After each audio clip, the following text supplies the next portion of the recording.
three of this best of five now of the undercard event, and it is between the red Zerg player in the top right position, Shibbxyz, and in the lower left, his opponent, the blue Protoss. We do, of course, have Rotcod, who has got to come back right now. He's 2-0 down, so a lot of pressure on for him. Do we think he can do it?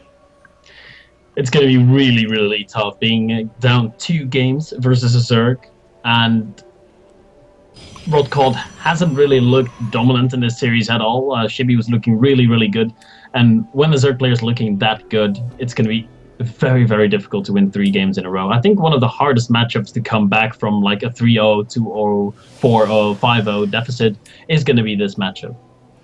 Indeed it is. I'm hoping Rotcod goes for something a little more standard, because we saw in both games 1 and 2, he went for things a little out of the ordinary, and they didn't pay off for him. I mean, game 1, from my opinion, he was very, very good in terms of getting that third Nexus down, doing that unusual thing with the 4 gas with 2 probes in each, which may have thrown Shibbxyz off a little. If he got that up without taking much damage, I would have said he was in a strong spot. But because of a few bad engagements, it didn't go that well for him. And I think if it had, we would have been looking at a lot of a different game. But game 2, he tried to put on some early pressure, but Shibbxyz got the great scouting, and we've seen Shibbxyz have absolutely fantastic map awareness throughout this series. So I'll be interested to see if Shibbxyz tries to go for something aggressive now, or just play straight up, and also if Rotcod chooses to go for yet another quick third, or rather puts on some 2-base pressure. I'm curious to see that too. He's going to start off with a Nexus first, of course, on Cloud Kingdom. No reason not to. He has all the scouting information that he needs. So Rotcod going to be a little bit greedy, grab that Nexus first, and it's really going to be about what he does next. He drops down the Forge, doesn't go immediately into a gateway, which is a lot more risky thing to do. He's going to go back into the main base. Scout, nope, no gas is happening here. So I'm absolutely 100% safe. I can just go back and play a normal game. And Shibbxyz, I think he's going to be playing a very, very normal game, unfortunately. I was hoping to see a little bit of cheese. You know, it would be funny in show matches when players are up 2-0 or 3-0, and sometimes they're like, well, I'll try a bit of a creative or a bit of a different strategy to switch things up. But not Shibbxyz, man. He wants to play as the methodical player that he is. Indeed.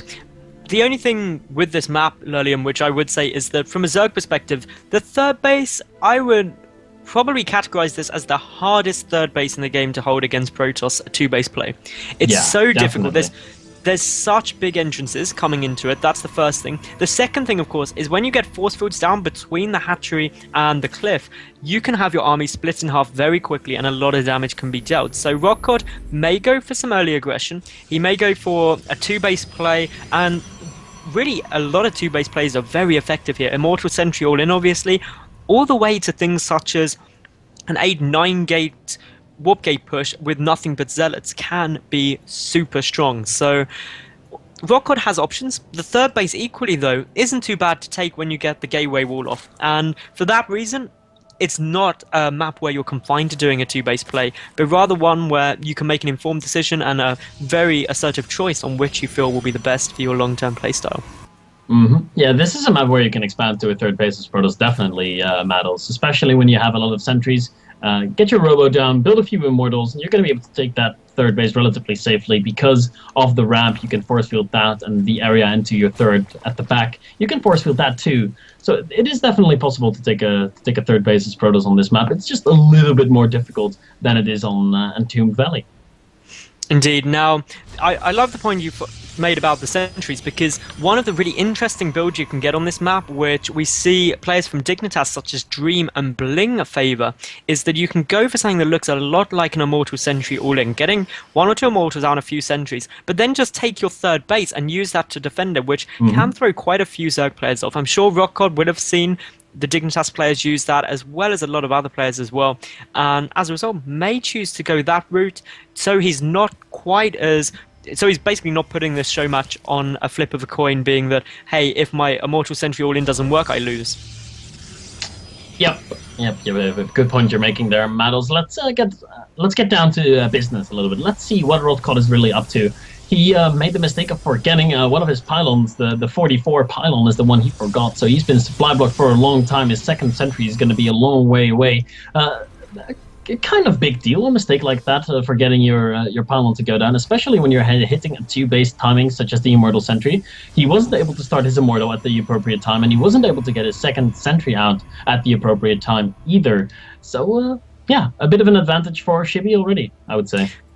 Definitely. He's got his Rotron and his Evolution Chamber on their way at before the 7-minute 30 mark, so clearly getting ready to deal with anything and everything the Rotcod could be throwing at him. He's also got, yet again, such great map awareness. Obviously, the Overlord up on the high ground. He's also getting some good information from the Watchtower. He's got Zerglings running around, checking for any proxy pylons that could be down. Another Overlord as well, just behind the main base of Rotcod. So, as per we've seen in games 1 and 2, Shibbxyz really dominating with the map control here. Yeah, he is. Shibbxyz's got some really good map awareness and map control in general. Look at that. He's got Overlords everywhere at key positions. He's got Zerglings positioned, and he's got Zerglings scouting around 4 pylons. And it's definitely going to be an Immortal Sentry all-in by Rotcod here. Not the most traditional one we usually see. Usually we see... Actually, it is. There they are, the 2 other gateways. So it is a traditional Sentry Immortal all-in here. The second Immortal now out, third on the way. The third one should be out by the time the 4 gateways finish up, so there's a little bit of a discrepancy because of that earlier missed pylon, but it's not the biggest deal though. It's all going to be about Shibbxyz right now, who's got to start unit production pretty soon. He already has a good amount of units on the field, actually, Mados. He already has 27 Lings and 7 Roaches. Indeed, and well, we've got the Zergling there, sitting ready, watching the third base. We see now the rest of the Zerglings for Shibbxyz outside the natural. That's exactly what everyone sees the sentries, sees the immortals, and can now, without hassle, be ready to start mass-producing units to defend this. We've got a lot of roaches out, a lot more speedlings coming, and the ideal place to actually engage this force is right outside your opponent's base, because that way you can force a lot of force fields early, and as a result, you can make sure that they're not going to get over to your base. You can get a lot of units out. So I'm expecting to see Shibbxyz engage shortly with just a few speedlings, trying to force a few force fields early on, buy himself some time. Or he could just go for the counterattack, which is what he's doing right now. The Zergling's starting to nibble away at the wall, and what is Rotcod going to do? He's going to be thinking, oh man, I'm in some trouble. This is too many Zerglings. My cannons will not handle this. And the Zerglings have started streaming in there, but they're attacking the cannons right now. Zealots being warped in on both sides, and it looks like Rotcod is going to hold here. Really good trade for Rotcod at his base, but oh, Shibbxyz is catching him out in the middle of the map. Indeed, this is what I thought we'd see happen. A great surround here by Shibbxyz. The Roach is doing some good damage. Not focusing down the Immortals quite yet, though, which is what he really needs to do. Instead, going for those sentries to prevent the force field capability. We do have the War Prism as well joining in now for Rotcod, allowing him to pick up and drop down those Immortals to keep them alive. But Shibbxyz, with so few sentries to worry about now, he's going to be in a comfortable position. A warp in of a few more on their way, but to be honest, look at these units coming out. The Roach is streaming in, Lurlian. This is not going to be too fun for Rotcod when he gets surrounded. Oh no, the 3 new sentries that Rotcod warped in are going to be taken out immediately. And as we all know, sentry's so important when doing an immortal sentry all-in. It's really the beefy, the key unit. And instead, we now have a lot of zealots who are not as useful in this army composition. Not a lot of force fields down. He's going to have to win this on raw power. These immortals need to shoot down those roaches. That's the only way Rotcod can hope to win this. Shibbxyz is up by 40 supply right now and has an amazing concave on his opponent.